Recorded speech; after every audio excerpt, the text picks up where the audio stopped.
To welcome, not that Dr. Walters needs any welcome, but to welcome Dr. Walters to the new role that he has.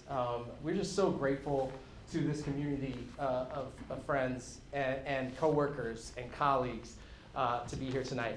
My name is James Fogarty. I'm the Executive Director of A+ Schools, and I have a small but mighty team, many of whom you met on the way up here, who put signs up, who helped me work on supporting our students having what they need to be ready for school every day.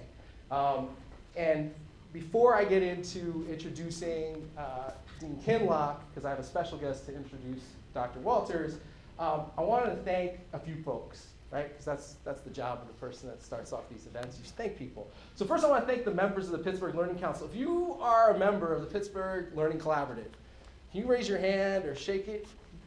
Awesome. Awesome. So these folks are part of a group of 90 nonprofits, funders, other community partners who've been meeting since the start of the pandemic to figure out what we can do as a community to support our children and families so that children are ready and able to learn. We've been meeting, we met originally around just resources, and now we've been meeting to really focus on a few big areas. Chronic absence. How do we get kids to school that are still facing some barriers post-pandemic?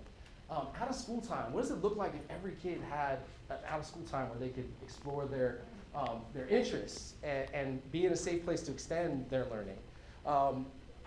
Improving literacy skills and knowledge. What can we do as a community to support teachers who are trying to teach kids how to read? And helping kids with tutoring and other resources to support their learning. I have to give big thanks to Caitlin Brennan. Where's Dr. Brennan? There she is. I said, I want to do this event. Kate, can you just make this happen? And I also have to thank from the University of Pittsburgh School of Education, Dean Kinloch and Megan Brennan. Megan, thank you so much for all the work you did to get these details done. Finally, I want to thank PCTV, right? This is an underutilized resource in this community, but public access cable, you can do a lot with them. Am I in the way of something? Don't step on that thing. See, I'm thanking you, and I appreciate you. I won't step on your signal piece. But I want to thank them. Because of them, we've been able to share information about our schools for the past 6 or 7 years. And tonight they're allowing us to be able to live stream this event and then be able to share it with others after. And then finally, I want to thank our funders, right? Those of you who make this work possible, and the Grable Foundation especially, who's kicked in for this event tonight. Without your generous support, A+ Schools and the members of the Pittsburgh Learning Collaborative and the University of Pittsburgh School of Education couldn't do what we do. So we really appreciate you. Thank you for being here. So with that, I have the honor of introducing Dean Kinloch.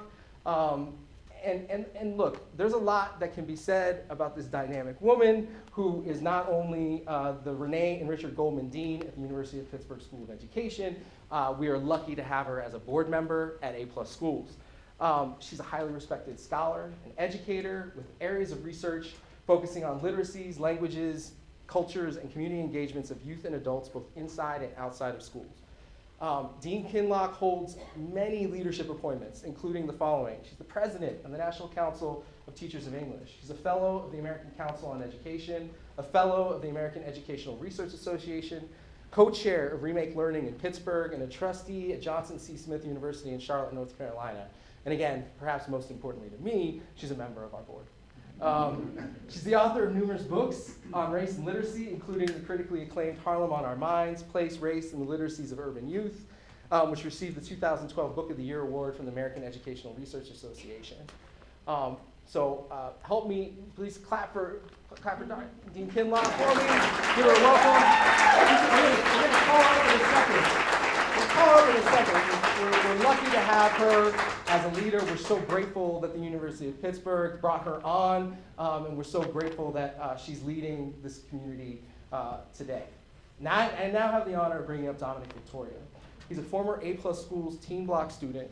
He's a graduate of Barack Obama Academy of International Studies, and he's a current student at the University of Pittsburgh. And he will introduce Dr. Walters. I couldn't think of a better person who is more connected to all of our organizations than Dominic to introduce Dr. Walters.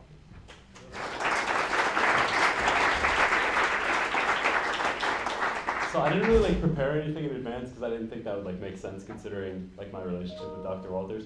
Like James said, I'm a graduate of Obama.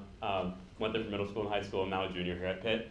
I think we first probably overlapped as I was looking for middle schools, which in Pittsburgh is kind of a complicated process because there's actually quite a few great options, and my mom was always very invested in you should choose, and you should be able to meet all the people that are going to be making decisions about you. And I remember one of the first things I heard about him was that my mom was impressed, and for me that was always the highest regard because she was a teacher, and she was always very telling me if things weren't going well. So when she was impressed, I was I think we're going to be good. Anyway, so he was my principal for a little bit at middle school, obviously got promoted, and then now he's our superintendent. I will share one other thing. The bow tie thing, I'm sure many of you are aware of this. I think 7th grade, we had this thing called the snowball, the best middle school dance in the city by far. And I single-handedly bought a bow tie for the first time in my life because of Dr. Walters always wearing bow ties. Obviously, he's got all these other great impacts on me, and I think Obama was probably the most important part of my life thus far. And as I'm having time at Pitt now, I've really realized that as I've connected with people from outside of Pittsburgh, how important it is to have that perspective. But I thought that was probably the best way to introduce him because you all know him for all the amazing work he does on the administrative side. But I think with that, are you coming up now? Am I bringing them up now? Come on up, Dr. Walters, and thank you for all the work you've done.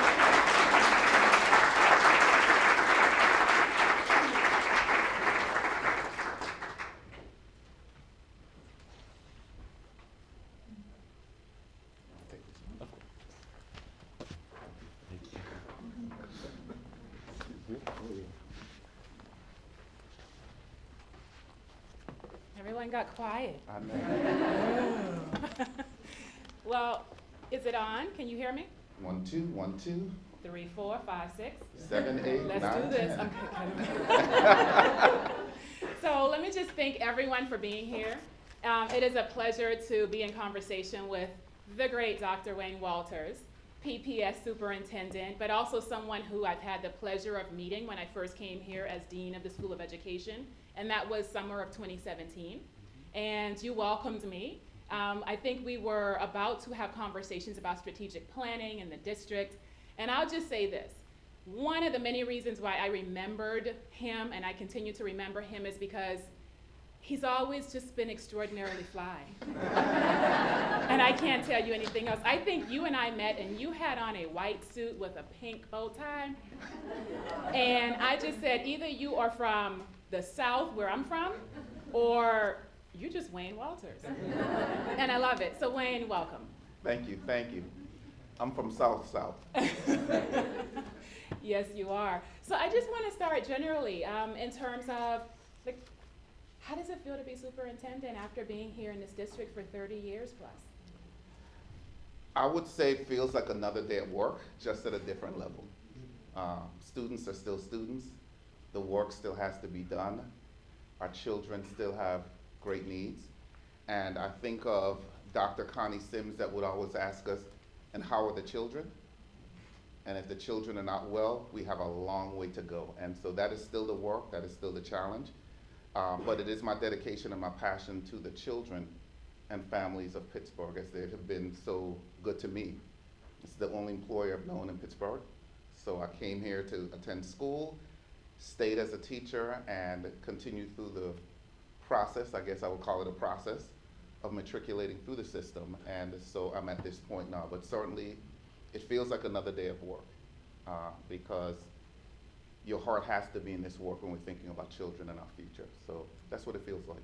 That's great. And I want to shout out some of my students. Mm-hmm. So, because when I see them in the room, I have to celebrate them first. So I see Asia back here, Asia Broughton. And let me also say, Asia is a student in Pittsburgh Public Schools, but Asia is officially accepted to the University of Pittsburgh.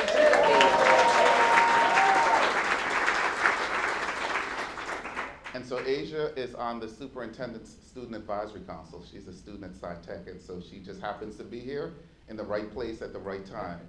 And I have a former student, Abdi, in the front right here. He's another Obama graduate.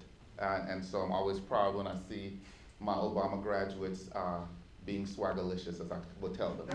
You know, completely illustrating swagger on all levels, you know, academic, social, emotional, etc. So I'm always proud when I see my students. So you already graduated from high school? Yes. And where did you go to college? Oh, I graduated from college too. Oh, you have? Yeah. So what was your major? History with a minor in communication arts. Really? You know, you can do a lot of great things in education with history. Yeah. Do you have your master's degree already? Oh, I plan to. Really? Yeah. Okay. So I'm we'll always talk, recruiting, right? so We'll talk, right? after this. And so I want to follow suit because it's never an occasion unless I also acknowledge people who are here in the School of Education. And so if you are a faculty, a staff, a student, an alum, a supporter who graduated from the school, can you just stand up really quickly?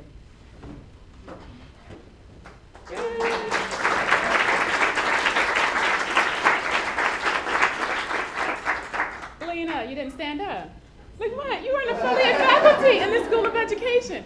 So let me just say thank you all for being here. It is when you have a vision and you have people who you work with who get the vision and who take that vision and implement it in the many ways that they do, it just brings joy to you, to me, to us. So I just want to thank all of my School of Education colleagues for being here, but I also want to thank all of you for being here as well. I'm looking forward to this conversation. And I want it to be a conversation. I did not prepare questions because I want us to talk and just think with each other. And so one of the first things that I'm thinking about, it takes me back to this past summer. And I think it was Monday, July 14th. Don't ask me why I know. That's what I was going to ask you. Why do you know that? Okay, go Because ahead. it was the first day of the New Summer Institute Sure. that we collaborated on for school, student, teachers at the Children's Museum, Pittsburgh Public, Pittsburgh Promise, and the School of Education. And you came, and you were there with Angela Alley. Yes. And one of the questions that I asked was, so what are your hopes? Like when you look across this entire district and 30 plus years of being a part of this district, from a teacher to an administrator to now finally a superintendent, the head of the district, there are challenges. And so what are some of your hopes and dreams for where we could be, where we could go? So I dream and I hope a lot. And so I guess the first thing I would say is, because we're an educational entity, the first thing is around improving student outcomes, because that's our core business. If our students are not thriving, then they're simply just surviving, and we can't have that. So that's my initial hope. As we're a school district, we have to look at student outcomes first. But along with the theme of that Summer Institute, I think about using those same 3 words around what I hope for our students. This idea of truly cultivating the genius in our children and never seeing them as empty vessels, but building their genius, cultivating their genius. I hope for schools that are places of joy for children. Because if they're not places of joy, I don't want to be there. And I need them to want to be there and enjoy that place called school. That's important to me because that's what school was for me. So that's my memory of school, and that's what I hope for all of our students. And certainly I want them to know that that space, if there's no other space, that's a space where they're loved deeply. And so that love comes with commitment, and that love may have several adjectives with it. It may be tough love, it may be agape love, it may be all types of love, but it has to be a place of love where the commitment, the dedication is solely on their success. It's all about them. The spotlight is on them, the curtains are open for them, all of the rehearsals are for them, the dedication is for them, we wake up in the morning for them, and so that's my hope for our students, and it's all about them. I have always been unapologetically student first, even in spaces where adults are mad at me. But I'm okay with it because I feel that adults get paychecks, but students don't. And I also feel that they have one opportunity at pre-K to 12 education, and then unfortunately the world may slap them. And it is their tenacity, their knowledge, their skills, their dispositions that will allow them to remain on the floor or become resilient and get right back up. So let me actually ask you a question about that. So you said pre-K through 12, and when they leave, then the world might slap them. However, the world might slap them. But what happens when the world of public schools, public education slaps our kids when they're in our schools? Like, what is our responsibility to ensure that our kids are not just protected and loved, but also safeguarded And when we see something that is going on, whether it's with teachers towards students, we interrupt. And so how do we safeguard and protect our students in the very space of our schools? So what I would say is we try to create systems to really create those safety nets and safeguards for our students. However, our systems are not perfect. And so we need those folks in front of our students who serve as protection for them, who cherish them, who love them, who will commit to protecting them. We know that we have bad apples in every profession, but I hope that our approach to their mistakes or our mistakes are not in a space where they can't be restored.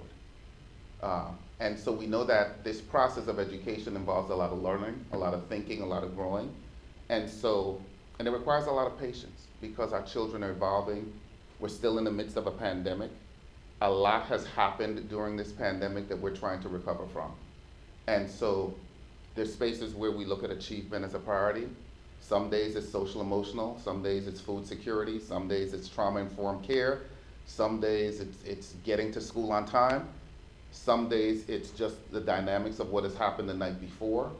And so when those things happen, it's so important that we build common unity within our community around the core goal of protecting our children, the core goal of making sure that the work is about them, that we do whatever it takes to do that. And so everyone may not be on that page, but I believe change is a process, not an event. But I also believe that a goal is a dream with a deadline. And so we have some deadlines, and so we have A goal is a dream with a deadline, a deadline. Because we're dreaming, but if we're articulating them as goals, they have to have an endpoint. They have to have some space where we can bring closure and evaluate and reevaluate around whether we've met that goal and what we need to do differently. That's great, that's great. So let me just go back and give a bit of context. The question that I asked in reference to the summer that Dr. Walters answered, it's in reference to a new program that I created as Dean of the School of Education. And it was titled Genius, Joy, and Love, a Summer Institute for Educators. At the same time, I created Genius, Joy, Love, a Summer Institute for Black high school students. I wanted to have two programs. Dr. Walters and the district were really instrumental in these programs. So when you walked in on July 14th, that Monday, was the very first day for the educators program. And we had about 11 educators, different school districts, a majority from Pittsburgh Public, but not all. And one of the things that we were in the middle of talking about very first day, inequities in education. And really thinking about racial inequities, but also thinking about how is it that we know what we should be doing differently, and yet systems are in place that do not always support us to do what we know we should be doing differently. I think another part of the conversation was, can anyone teach? Because when we look across society, we see that anyone and everyone thinks that they can be a teacher and that they can walk into a classroom without certification or without having a love of teaching as a profession. And you said something that resonated with me. You actually said when we think about teaching, we think about leading, we have to put students first, which is what you always say. But you also said something in reference to how do we think differently about what we need to do in schools as connected to the world? And then you talked about addressing inequities. And I wonder, as our new superintendent, and I say new, but you're not new to the district, you've been doing this work all your life. What is it that we need to do differently to ensure that all of our students have access to the resources that they rightfully deserve? We look at the district and we have students who, need more resources. They need more time. They need more loving and patient teachers. They need to be brought in as opposed to being pushed out. They need to be asked questions about how can we nurture you as opposed to what is it that you don't have and why do you not have it? And so we think about these inequities, material, financial.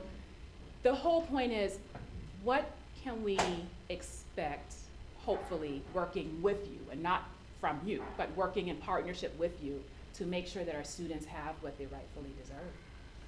So I would say the first thing I would think about is just owning the fact that inequities exist and being okay with stating it, responding to it, reacting to it, and doing something about it. I think transparency is important to build trust and to bring people along. And so if I'm sitting here telling you inequities don't exist, then you have deemed me a fraud. Because you know the reality of it. You know that our educational system is broken, and we have a lot of work to do to address inequities. We know that we have systems that we've created along the way that have created opportunities for some, or have and have-nots. And a lot of times it comes down to race. In this city, it is rooted in race. A lot of times, African American students get the short end of whatever stick it is that we want to call it. And we know that it even goes beyond race sometimes. It may go to zip code. It may go to ethnicity. It may go to disability. It may go to just a host of things that, if parent awareness, that, we have some wonderful options in our district. And so, I definitely want to put that out in the forefront, that we do have wonderful options for learning. But I think we have this perception in our district that some schools are desirable and some schools are undesirable. And if you do not get into a desirable school, you are very disgruntled, you feel like your child will not have a quality education, and that's the equity agenda. The equity agenda is it shouldn't matter what school you go to have a quality education. And so the work that I would need us to partner on is when we know that there are resource challenges, we know that there are economic challenges, we know that a variety of things may try to create roadblocks, that we focus on creating a district of excellence. When I was a principal, I would tell my teachers, I said, it doesn't matter if your class is an excellent class. Your class doesn't create an excellent school. So if we're not all working together, moving in the same direction, and holding us to the same level of high expectations and demand for our children and support for their success, that's what creates an excellent school. The other piece that I would say that may be a mind shift is, and this is a shout out to A+ schools, but also reality check with A+ schools, is that the report to the community is now the resource that a lot of parents use to make informed decisions around our schools. And so a lot of teachers will go a lot of families will go directly to test scores. And so I have a belief about the importance of test scores, certainly in framing, our accountability measures and outlining student outcomes. But I think when I talk to most parents, they talk about the experience that the children are having in the school, and that's way more important to them than the test score. And so if some schools, in reaction to low test scores or to triple dose reading and math, and take all of the joy of the arts and STEM learning and all those things away from children, that's not an appealing plate either. It's like peas only, no gravy. It's not even cooked peas, okay? No, it's like, we know what that's like, right? But, the appeal, the offerings that students have, the experiences that they have, and when we think about our high-performing schools in our district, that's what they have. That's what they offer, and that's what brings them. And so in our schools, we have to find a way that those experiences are shared among all students. However, we do have an accountability to make them literate, to utilize all of our resources to build capacity to get them well educated. But I don't feel that sometimes a triple dose of everything and taking away everything allows students to focus, because I'm in a space of hate and anger. And in some spaces, we even use those things that are joyous for our students as consequences. So you didn't do well. Give an example of that. Give an example of using things that are joyous as consequences. So you didn't do well today, so you're not going to gym class. Mm-hmm. You didn't do well on that test, I need to work with you. So I'm going to take you out of music right now and do it then. The things that I'm good at, I need to be able to share that. And not that they're not good in English or math as well, but how do we connect that to create that space of joy for them? That space where they feel competent and confident in the arena. And so the interdisciplinary connections, if we don't have that as a normalized practice, where they can see, when I taught music, the math teacher would say, why is it that they understand fractions so well? I said, well, it's music subdivision. It's a whole note, a half note, a quarter note. They understand 4 quarters equal a whole, 2 halves equal a whole. 8 equal a whole. And that was just the way You I taught hear it. that? That's a music major Exactly, right there. yes. That's the arts Yes. and creativity. Yes, that's the swagger we bring. Yes. Okay. But, you know, I mean, but those things to me were natural connections that I wasn't taking away the authenticity of my art form. I was certainly just creating connections so that they can understand the functionality and how it's so connected to their life, the world, and even what they're learning. So then how do we do the same thing? And Fiona or Greg or someone, you want to come and get this computer so it stops beeping behind us? Because I feel like I'm supposed to be running out the room. Oh, I'm on TV. Let me stop. So you know me. So let me just say this. So how do we inspire teachers as well? Because what you just said was ensuring that we are inspiring and motivating and encouraging students, not punishing students, not taking away creativity in the arts and the experiences that our students need. At the same time, we have to inspire teachers to not take those things away. There's something about, and I implicate myself here, and I implicate this entire School of Education. There is something about our teaching and teacher education programs, in addition to other programs, where we need to ensure that we are preparing teachers to go into schools and to love what they do every single day. But we also have to prepare our teachers to not say, if this happens, I will take everything that is joyous for you away. So how do we also inspire our teachers? Because our teachers are working every day of the week with our students. So I think a part of it is teacher training program. I think, and first I want to start off by saying that I honor, value, and respect our staff in Pittsburgh Public Schools because they get up every day, despite all of the multiple challenges. So I'm not going to go there and create a blame structure for our teachers because they do come and show up consistently, despite all the challenges, despite all of our flaws in our system, they do so.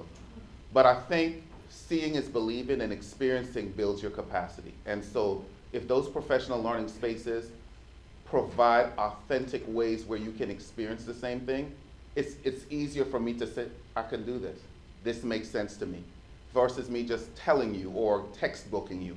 And a lot of us think, just like you said in the beginning, a lot of us think we know school because we went to school. But you know, there's been so much that has changed in the literature around how students learn, around being culturally responsive, about what is truly evidence-based practices, and it's okay to make change. It's okay to try new things without fault, without blame, because you're trying. That's what we're trying to do. And so the pandemic is teaching us a lot about things that we have to change. And so, you know, I think it's the environment and the culture of you shaping that space for you to, it's okay for you to try and make mistakes, but it's okay for you to be guided by something that's evidence-based, that's culturally responsive, that's well-defined, articulated, modeled. I have a saying that you need to meet, model, motivate. I need to meet you where you are. I need to model those ways, and hopefully you become inspired to do it. I need those M&Ms in my life. I need that meet, model, motivate. Because if I'm not being met where I am, then I'm not really educating you. And if I'm not modeling, then I'm holding you to a standard that I'm not sure you can deliver yourself, but you're asking me to do. And so the modeling becomes so important, but that's whether we want to go back to Queen Madeline herself, Madeline Hunter I'm talking about, you know, with lesson design, or, you know, I do, we do, you do, or whatever it is that we're thinking about of ways to engage our students in ways that are not just affective but behavioral, but really cognitive, that builds their thinking capacity to really be truly functional. That's great, that's great. So you referenced culturally relevant engagement, pedagogies, theories. And so the wonderful thing I think that we oftentimes miss when we talk about culturally relevant pedagogies or even culturally responsive pedagogies, and now what many people are calling culturally sustaining work, is that part of the culturally responsive, relevant, and sustaining is that we always make room to fail, to take risks. Because whenever we are talking about risk-taking in education, ultimately we will fall short and we have to get ourselves back up. We have to also understand that it takes a certain culture and climate within public education, K-12 and beyond, I should say, where we are able to encourage people, inspire people, but also get down on the ground with people in order to say, we are here because of our students. And if I am here because of our students, I am here because of my teachers and my colleagues, and hence I'm also here because of myself. And so education, I think, is a rich site for the risk-taking that needs to happen, because that's only when innovation can actually reveal itself. And so my question is, that risk-taking, you've taken a risk. You have been here for 30 plus years in this district. And dare I say, you took the risk to say, I want to be superintendent of Pittsburgh Public Schools. And I know a lot, over 30 years, I'm sure you do. You know students, you know teachers, you know the city, you know the district, you know the systems and the processes that have worked and that may not have worked. And so in my question, I'm curious to know, out of everything that you know, why do this work? And how are you seeking to accomplish things that may not have yet been accomplished for our students? So I do this work because it's a calling and it's a passion. I think it's not a space for the faint-hearted. I don't think people wake up being an educator to become independently wealthy. Really? No, it's not. I know that's it's not. And it's something that someone poured into you that put that emotional, internal commitment into you having an obligation to do so for others. So I think that's what leads my work, my passion for it. And just thinking about those who have committed to me to come from humble beginnings to this point right now. And that investment was in my education. And I felt like it was my game changer. So that's why I do it. The second question you asked was, you asked me two questions. Mm-hmm. What was the second question? I'm just wanting you to talk. Oh, you want Okay. So what do you hope to accomplish, given So, everything you know? yes, so I believe that all of us are smarter than one of us. And that education is not just an institutional job.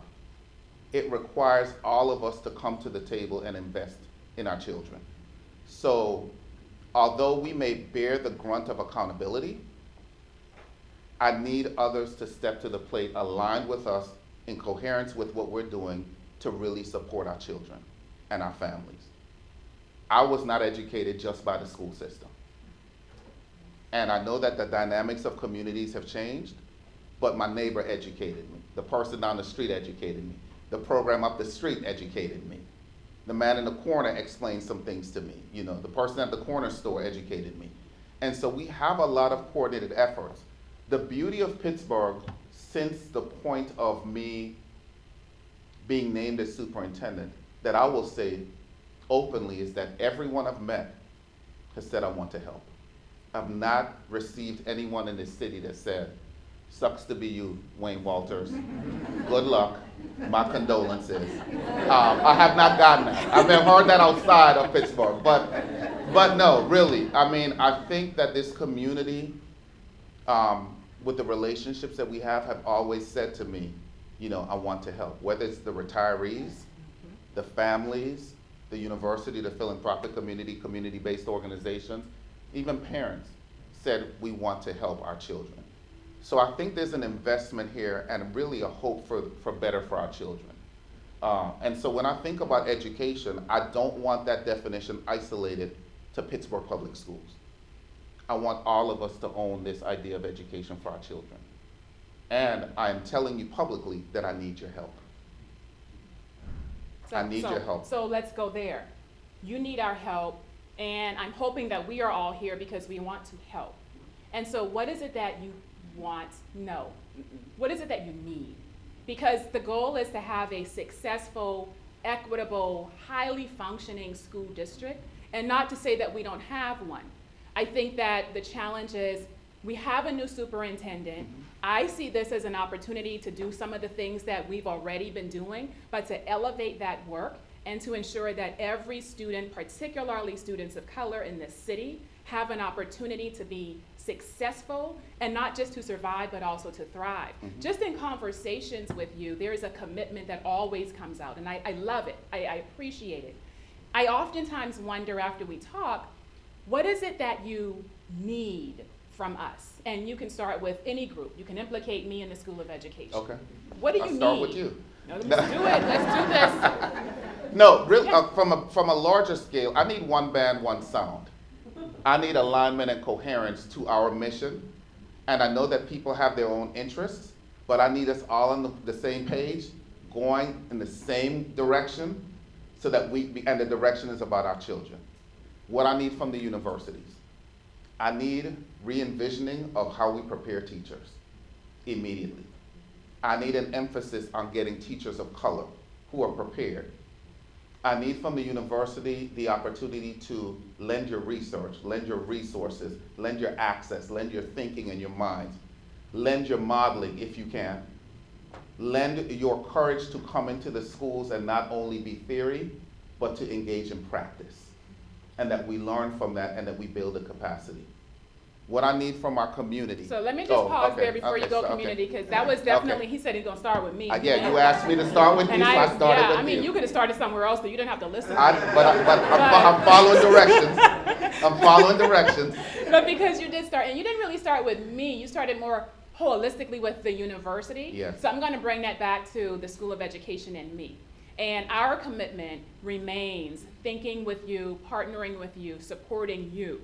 And I'm saying you, Wayne Walters, Sure. as superintendent, and hence with this district, because our commitment, you know, if you're in the School of Education and you're in this room, we start every single meeting with our mission vision. I'm not gonna read it, don't worry about it, but I'm gonna say a few lines from it.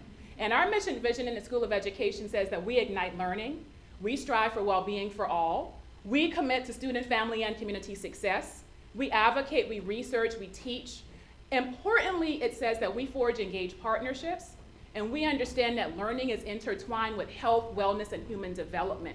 It goes as far as to say that we lead with integrity and dignity, because this is the work we have to commit to for every single person in the School of Education and hence in the city. I see that mission vision mapping onto everything that I know about you. And so when you implicate me, because I asked for it, I needed to hear that what I'm taking away from what you need from the School of Education is to ensure that we have a cutting-edge, critical, engaging teacher education program that bridges theory with practice and that actually helps candidates to walk into schools and communities understanding who people are as opposed to making them into someone who they're not. I'm also hearing that we need practice. We need to be able to support educators as much as we are able to support students. And I would say that that's the work that we're doing in part. We have Asohe, we have Shanice, two of my stellar faculty members who are leading this Justice Scholars Initiative. Familiar. Yes, indeed. I'm familiar. And it's like, and yet what we need is to take that as a model and elevate it in everything that we do. So my commitment to you, and I will say this publicly, is to ensure that we remain partners, but we go beyond the superficial relationship that I think we've had for many years before you became superintendent, and we deepen it, and we do the work, and we walk with you and stand with you, and we can have our disagreements. But you started this conversation by saying a commitment to students first, and you got us. I want to add some more to my list. I want to add some more to my list, and this may not necessarily be for the University of Pittsburgh, but I want to speak to experience with our surrounding universities. I'm disheartened by them training educators to leave the urban space. That's not us, go ahead. I see it a lot at our university partners, though, where students are encouraged to student teach in the suburbs. Yes. Where students are not encouraged to enter the space for the largest educational employer in the region. Pittsburgh Public Schools is it. I'm concerned that they don't interrupt perceptions of urban public education. And I'm concerned with universities when I sit down with students and we get comfortable and they figure out that I'm cool, that they ask me if the reality is that we have books from the 1970s in our schools. Are the kids so unruly and disruptive that you can never teach? Or do you feel safe entering schools and without interruption?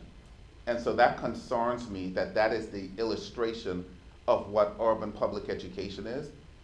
And it concerns me that that cycle isn't broken to the point where they're questioned whether this profession is really for you or not.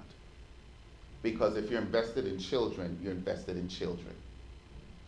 And so when I see university spaces that don't prepare them for the realities of urban education and give them the knowledge, the skills, and the dispositions around understanding what it means to be an urban educator and the impact that you will have with those children through your education, through your relationship building, through your responsiveness, through your skill acquisition, and through the stories and the narratives that you hold to bring to our children. That's problematic for me. That is problematic. And you're not going to ever get pushback on that from me. Okay. It is totally problematic. We're completely on the same page. I do think that it is not just particular to this city and this region and this state. I think that is particular to across the entire country. We have this understanding of urban education that we conflate with how we talk about people who live in urban environments. We conflate it with how we talk about poor and working class populations. And then we also conflate it with how we talk about people of color, regardless of who they might be. And we don't really have an understanding of how to nuance conversations about what urban really means. You know, are we talking geographically? Are we talking about community-based? Are we talking about school districts? Are we talking about access to resources? What are we talking about when we say urban? And then that gets mapped onto teacher education programs and students coming in wanting to have what I think falsely is an urban experience, as opposed to having experiences in urban communities with people. People who have hearts, people who have minds, people who are thinkers and doers, and people who might have to work extra jobs in order to make ends meet, but maybe they don't. And so when we think about the implications of how we think about urban, we have to nuance that understanding, and we have to also interrupt it, and we have to go back to the fundamentals. How do we talk about people? How do we talk about what people need? How do we honestly talk about racism and not only race?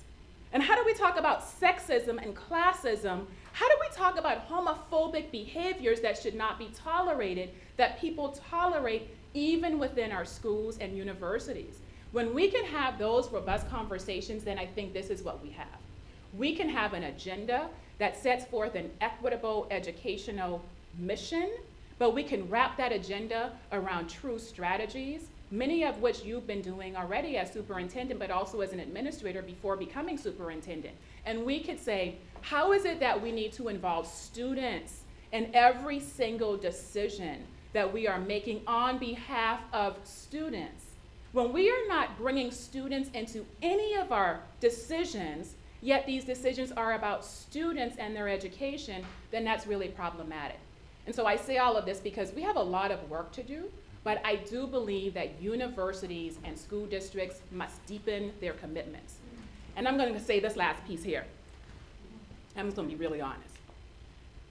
Sometimes when you have certain people in positions who don't understand what equity and equality are, and then when you also have certain people who are not necessarily advocating for critical uptakes of educational practices, then you got people who are blocking other people from coming in. And I'll be very honest. I mean, I came here in 2017, and the first thing that I asked Megan to do was I want to get in Pittsburgh public. And it took 5 or 6 months. And I'm across the street. And so I think it goes both ways. We want in, and we don't want in to tell you what to do, but we want in because we love students. But you gotta have us in. And I can't wait 6 months because our students need us to be there. Now, when you came on, and I'm gonna say this about Wayne Walters, when you came on in your administration, it was, remember the phone call? Mm-hmm. I remember. And I'm like, oh, I sent you a message and you called me immediately, and we had a great conversation about we are across the street. There is no need to not deepen our partnerships, and let's just support each other even if no one knows that we're doing this work with each other. I appreciate that, and it's refreshing to have someone leading our district who actually puts that first. I appreciate that from you too, because that was how I was embraced by you, and that changed my idea of the university. So I appreciate that. I appreciate your vision of giving me access, because there are other universities that I feel that don't give our children access. Mm-hmm. They give me access because of a title. They don't give our children access because of who they are and the color of their skin. I wish more universities will bring students like Asia to the table, and ask those questions. Because we're in Pittsburgh and they will bring you unfiltered river water truth. And that's what we need to improve our practice. The unfiltered, unapologetic truth. And that's what students do. And we need to honor that space that they're in because that is their lived experience. And they have ideas, they have solutions, they have suggestions, but I need them at the table. I need them at the table. I need them to know that they too sing America. You better And do I'm not going to finish the Langston Hughes on You that. better do that. I too. But I need Let's them to do know it. that they too sing America. That's right. Absolutely. Oh my goodness, this is refreshing, you all. Let me just tell you. So let me actually pause here for a second and let me just say, I want you to just think, like, what are your thoughts? What's going through your minds? What question might you have? Is there anyone who has a question that you might want to just ask, get Dr. Walters or my perspective on? Great, we can go on. No, I'm just kidding. Yeah, but I don't think I need the light. Hey, Dr. Walters, thank you for being here this evening. Sure, she'll like engaging more. us in some real transparent dialogue. So as somebody who is a graduate of Pittsburgh Public Schools, class of 1992. Claim your school, claim your school. Southville Tech. All right. Okay. Okay. I think, all of the relationships that I have with teachers, with parents, with students across the district, and there's so many real concerns, like building by building, right? Teachers, not enough teachers, right? Teacher shortage, Sure. Very real concern. Principal shortages. What are some of your concrete plans for how we are going to help you address these real challenges that are happening inside of schools every day, like including today? Sure. That's a loaded question. Because to be real, that list is so extensive. Yes. And so I have to look at it as one bite at a time. But our work is not one-dimensional. It's so multifaceted and multidimensional. So I don't get to come in each morning and say, I'm working on this one problem only. I think of it through the lens of culture, systems, and instruction. So when the morale is low, when people don't want to come to work, when people feel that others don't care about them, that's a cultural dynamic. When I know that someone who steps into our organization and that the systems are not well documented, well defined for you to get the support you need, for you to understand where to go to get this information, and it sort of seems like it's a secret, that's a challenge. When I think about instruction and that the teaching may not be reaching, but people are trying hard, they're showing up every day, they're doing the best they can, they have a dependency on this curriculum that will save their life, which we know is not really the best thing to do, right? Those are all of the things that kind of like wrap themselves into it. So concrete things. Trying to make sure that the narrative of our district is a space that you want to come and work. A place that you can develop, that you can grow, so that if we build it, they'll come. I know that there's a perception that we're not trustworthy, that we don't tell the truth, that we're not transparent.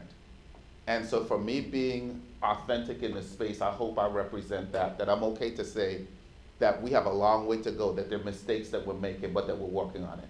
And hopefully that inspires individuals to want to come on board. A space where people can learn and grow and to make professional learning a normalized construct, where you have a balance of psychological safety and accountability, where you can merge those two ideas to produce your best self in your profession, where it's okay that you can make some mistakes and you have that space to ask questions, to what if, to do that, and have that as a part of the culture, but understand that there's accountability on the other end, so that we have that balance. Those are some of the concrete things that I'm trying to do with my leadership team and my work with our board of directors. Two of them are in the room right now, One hates for me to call her out, but I'm going to call her out. Dr. Reed. Tracy. And and yes. And our board president, Mr. Dean. So, yes. But this is the cultural dynamic. Peter Drucker said it best, culture eats strategy for breakfast. And so if the culture is toxic, and that's not a place where you feel you can even stand it anymore, that's when the medical leaves take place. That's when the sick leaves show up every day. That's when you're floundering to have a teacher cover a class, and the other teachers are mad at you because they're burned out, because they didn't get a break for the day. That's the reality of schooling. And of course, on top of it, the real things that are happening, COVID, RSV, and whatever other names they're going to give us in 2 weeks, for things that are happening, the flu season. And just like today, I can't do it. The mental health. It's not exclusive to our students. The adults are still fighting this and still trying to be as productive through all of those. So those are the human challenges. Those are the real things that happen every day in our schools. Or when a student dies, a student that you saw the night before, and that impact that it takes not only as you, the teacher, but that school community. And how violence impacts that lived reality every day. Not that they're afraid to come to school, but remembering that student was sitting right there. And the human side of this world. It's a challenge. And so my hope is that we try to continue to build our teachers up, our staff up, so that this is a profession that they still see as a value and the most important profession, because it creates every other profession. And without teachers, where would we be? And even society's view on them fighting for salaries, for living wages, for going for donations for basic supplies, for a government that may not even endorse the value of funding education in ways and valuing teachers, incentivizing teachers to come into our profession. It's all of those things. So there's the political lens of the work that I have to work on. There's the instructional work. There's the building of people. There's the marketing of our district. All of those things are things that are happening simultaneously, that some may not seem as concrete, but always very intentional. So me talking to you today, hoping that you go out and send the message that, you know what? I want my child to come to Pittsburgh Public Schools. I want to invest in making this school district better. Because at least from the leader's perspective, I feel that he's honest, he's open, he's willing, and committed to improving the lives of our children. And so I always have this story that I will tell people. I want to be able to, when I'm wheeled into whatever hospital they choose here, Shadyside, whatever, whichever one you want to come, I want to look up and see one of my students and say, okay, I'm okay. And not say, just pull the plug, it's over. Just don't even waste your time coming, just, it's over. I want to be able to look up and see Dominic. We're not pulling the plug. And your student won't pull the plug either. But that piece. No, but I'll pull the plug if it's not right. No, I'm just Okay, kidding. I got you. No, I'm just kidding. Okay. But that part you just said in terms of you want people to see Pittsburgh Public Schools as a choice, as a destination for them to have their students, their kids come and be students and survive and thrive. And yet you're one person and you have an outright commitment to our students, our kids, our communities, the school. You are one person, and you work with a variety of other people who are on your leadership team. Sure. You work with a board. I work with a board. That's correct. I do work with a board. 9 magical people. Yes, I do. And I work with a team. Yeah, and I think one of the things that How do you move people to where you want them to be? That's the question. Like, you work with all of these folks and some of the folks who've been here for a long time and doing great work. And other people, from my own experience as dean of a school of education, and other people who are here and might not be doing great work, but they're here and they've been here for a long time. And not to move people out, but how do you move people to where we need them to be to engage in this critical uptake so that we're not continuing to make excuses for why we cannot improve the educational experiences and outcomes of our students? How do you move them? And I want to say motivate and inspire, but it goes beyond motivating and inspiring. How do we hold people lovingly accountable, and if they do not care enough about our kids and our students, why are they in education? So I start with expectations, and I'm very clear. I'm never wishy-washy about my expectations. That's not my style. And we all have decisions to make. And so I'm very clear about what my expectations are of us on a team, of us as employees, of us in the way that we present ourselves. And I feel if I'm modeling that, I am showing you an example, I'm creating the way, and I'm always open to feedback and questions. So that's a part of my leadership style. And some will leave, and that's okay. And we have to be okay that that's okay.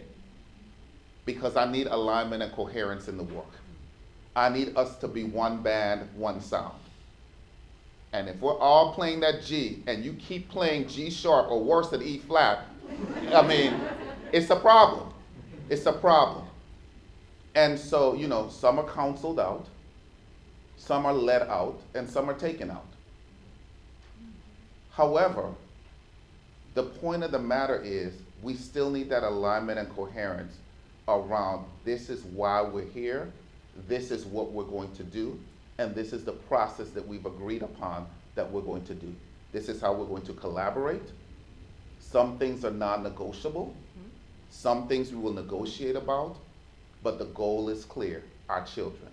If you are not about children, this will be a problem for you. I'm okay with saying that because we are a customer service entity and our children are our customers. Our families are our customer. I'm not to the point where I'm like, one mistake and you're out. But we need to own our mistakes to get better. And continuous improvement is critical. Yes. It's critical for us to learn quickly so that we can transform the space, the organization, and our delivery. Thank you for that. And thank you for the question, Shalegra. Yeah, I don't know if I answered it. You did. Okay. beautifully. Thank you. Okay, you're welcome. So I must ask this question because I've wondered, how can we change the public-facing narrative? Because every time we turn around, there is someone writing about Pittsburgh Public or something that's wrong. And I know so many of the stories of what's right, but the general public might not know. So how do we actually start telling those stories that are real stories about the positive, about the productive engagements, about what students are doing? They're going to college, they're graduating from college, they're getting recruited back into a master's program. How do we begin to tell those stories, and yet the negativity of all of the other stories are so pervasive? What strategies would you recommend, particularly for the media and the general public? Media. So misery loves company, and you can choose to be associated with it. Or you can choose to be a change agent, and one that provides a counter-narrative. Not a counter-narrative of just being obstinate, a counter-narrative of those you know, those you see. You see our children every day. It's no need to criminalize them. It's no need to judge them. It's no need to hold your purse tightly. Nobody wants to rob you. Tell a different story. And make sure you give them the why behind your what, so that they understand why you're doing this and how important it is. If you are criminalizing our children now, what is the expectation you have for them as adults? When, in fact, all they're doing is modeling adult behavior. Own your mess. Own your mess. Our students, I believe in what they see is what they'll be. And anything our children are doing is because they've seen adults do it. Look at the beautiful political season we're in right now. Look at the commercials permeating your space. Go home. It doesn't matter. MSNBC, CNN, Fox News, pick your poison. That's what's happening. And they are watching adults. model behaviors that we would deem as inappropriate for children who are learning. But we don't check ourselves. We go by and we accept it. I'm simply saying, tell a different story for the sake of our children. They are innocent bystanders in an adult, messy, chaotic space. And they have to coexist. They're part of this. And so I'm just asking you for you to tell a different story. You know our children. You know Dominic Victoria, right? You know Asia. You know Abdi Lagundi. You know them. You know them. You know they're productive. And for every bad story you can tell about a child, I can tell you 15 about adults. And I can give you the who, what, where, when, why, and the how. I can do a complete analysis for you of who you are. But I would just ask you for our children, give them a chance. Give them an opportunity. And be a part of the solution. Problem identification is a low-level skill. A dog does it by barking. A baby does it by crying when they're wet or hungry. It's a low-level skill. Help me solve the problem. Come to the table with some suggestions and solutions. But please do not do it on the backs of our children. It's not right. And be an interrupter. Be someone that constructs a counter-narrative when you hear it. Because if you just let it go by, I'm going to look at you like, didn't you meet me? Is that how I presented myself to you? Then why are you allowing this? Then we can't be friends. Because you're counter to the work that I'm trying to do. So, to not be counter to the work that Wayne is trying to do, Yes. one more thing that I will commit to doing, Yes. and I'm looking straight in the back at my Director of Marketing and Communications, I know, Greg Latshaw. One of the things that I will commit to doing, Greg, raise your hand. Because we're gonna be on fire if we don't do this, okay? This is simple. So one of our next publications, whether it's the next edition of Pitt Education magazine, whether it's the next edition of the Dean's Report, not the one that we just finished, we're going to do what Wayne just said. We always tell the story of public education. We always give examples of what our colleagues, our faculty, our staff, our students are doing, and we're going to elevate that. And we're going to write a story about what Wayne Walters is doing and trying to do in the district. And we're going to wrap that around examples. We're going to tell a positive, productive story, and it's going to be a feature on the work that he's doing, and it will go out to all 32,000 of our alums and everyone else. That's one commitment, because when we can tell the positive stories of this district, of the students who come through this district, that's one way of being committed to the work. And then we step it up by providing the resources that we need in order to move the district forward in partnership and collaboration. So I just want to offer that as Thank you. something that we're going to do. I accept your offer. I see you accept my offer. I did. I think we have a question.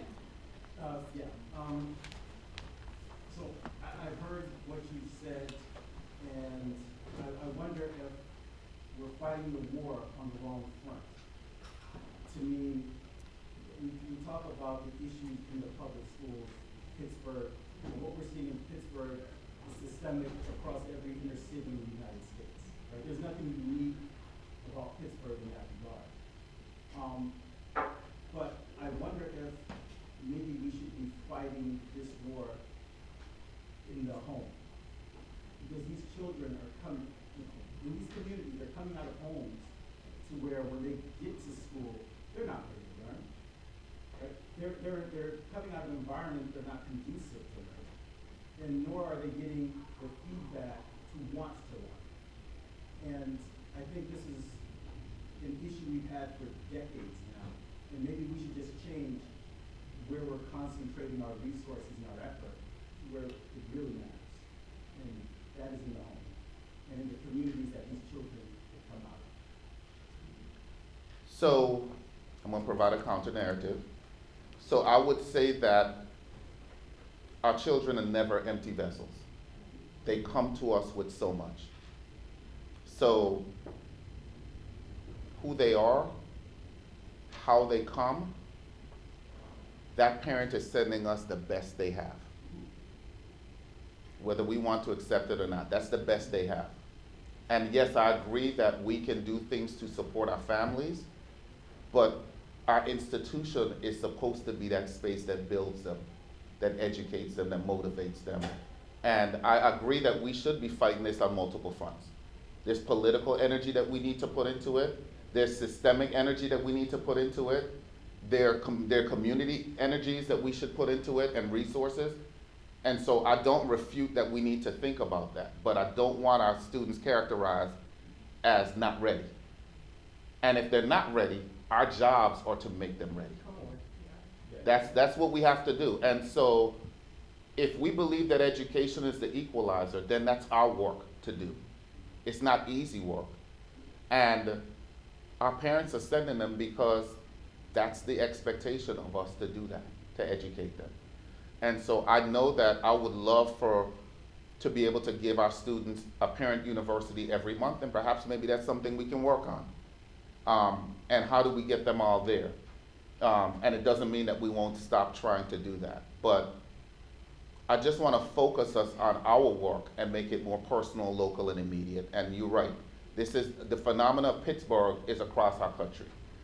But for me, I want to deal with my locus of control, which is Pittsburgh.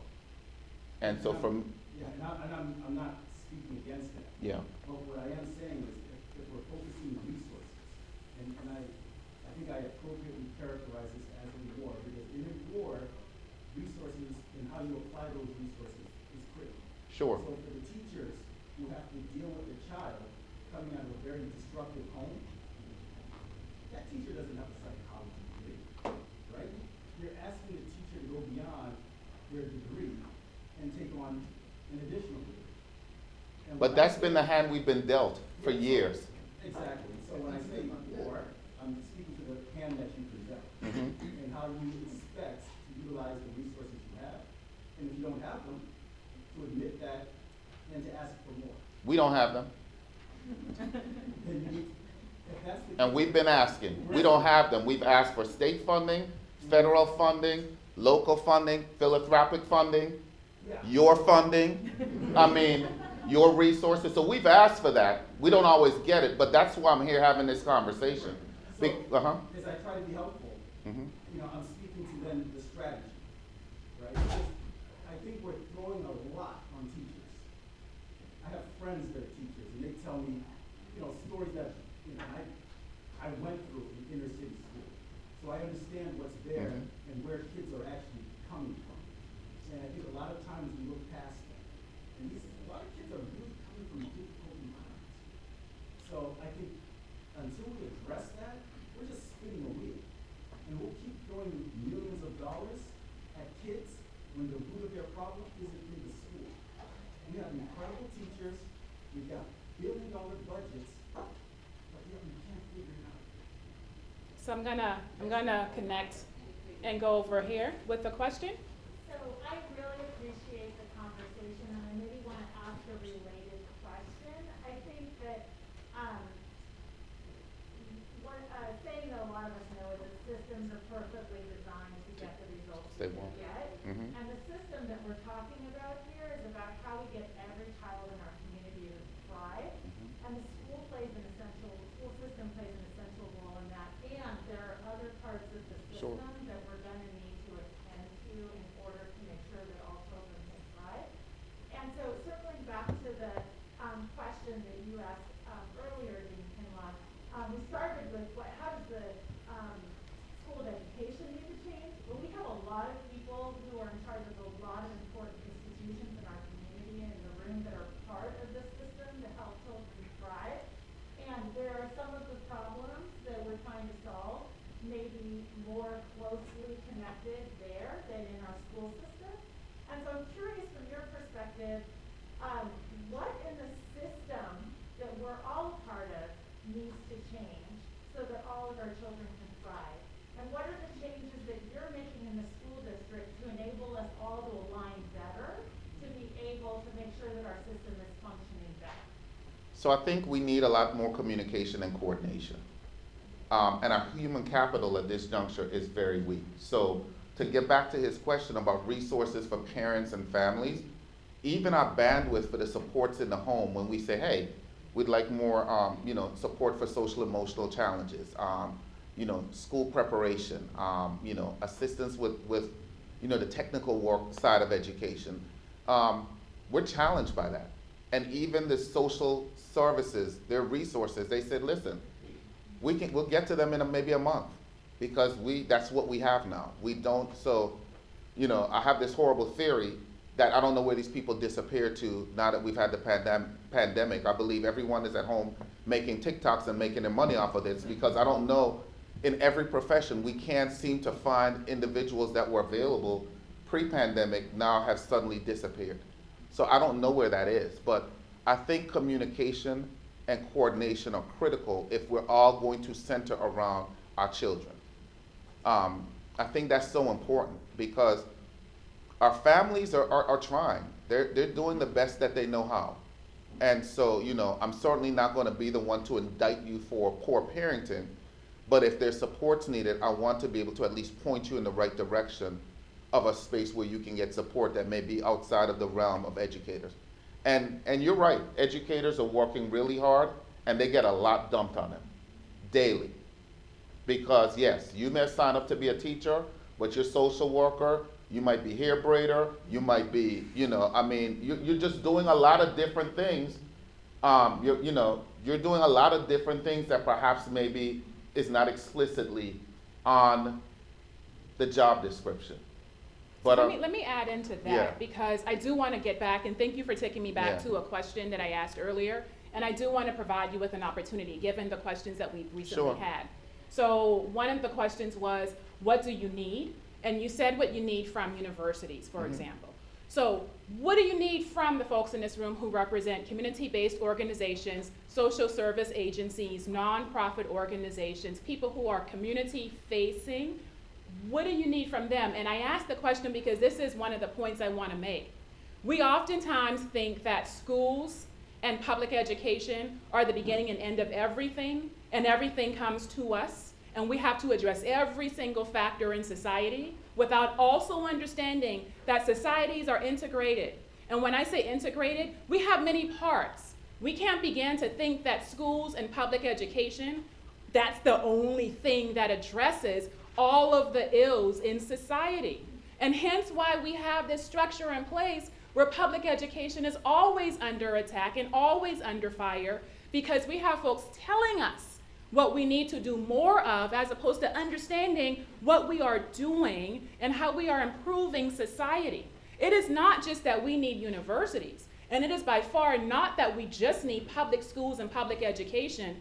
We need all of our organizations and institutions and industry and social service agencies to understand the question that if we are talking about families, we are not just talking about schools. We are talking about social service agencies as well. We are talking about the entire society. So I don't want us to begin to think that we are the only public education that can solve the massive issues that we have in this society. We are one major contributing factor, but in order to be successful, you need universities just like you need communities. And so what do you need from communities? I need our communities to own their part in the production, to have clarity on what their role is, to play your part, and to do it well to support the entire ecosystem. I think we need to understand and communicate again that with clarity, with processes, procedures, et cetera, about how we support our students and their families. And you're absolutely correct.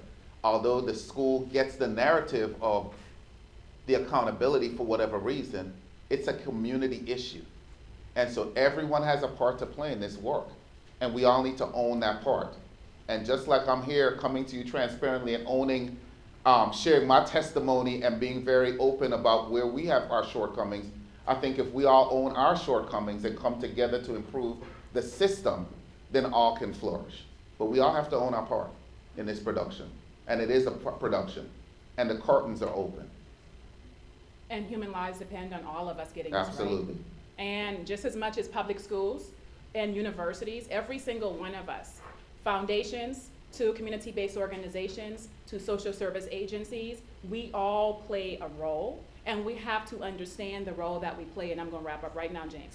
We all have to. We all have food. I to. don't want people not to get Oh some- yeah. We all have to understand the role that we play and we also have to understand that young people are here, and young people should be a part of every single decision that we make. Every single decision. How can we make decisions about the education and the future of young people without talking with, listening to, and consulting young people? It's the same with families and parents and communities. How do we make decisions about what's happening or what should happen in families or in homes when we're really not always in community with people who are in families and in communities and in homes?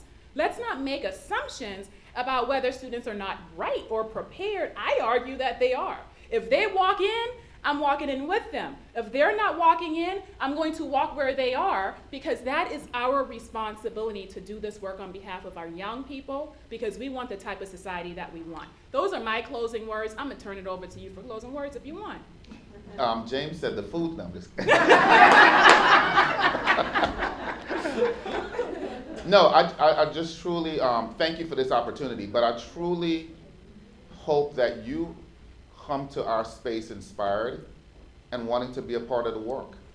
It is hard work, it's not for the faint at heart, and it is about being courageous, being interrupters for the sake of our children. And so I hope that you come in this journey, whichever role you play, whichever part you play, to create a production that's worthwhile, that we can truly take on the road, and we can truly be, of national, international acclaim, because we need you, and we need all of you to make this work. This is not a one-man, one district, one system show. It is an entire community endeavor. So I thank you for the opportunity. Thank you for the partnership. This is our superintendent.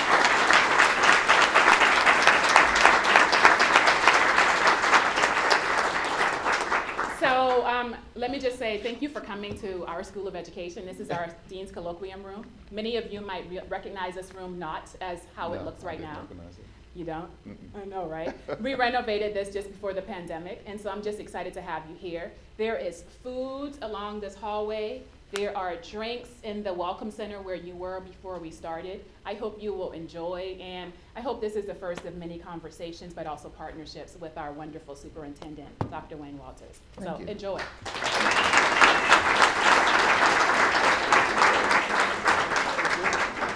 Thank you so much. You're welcome.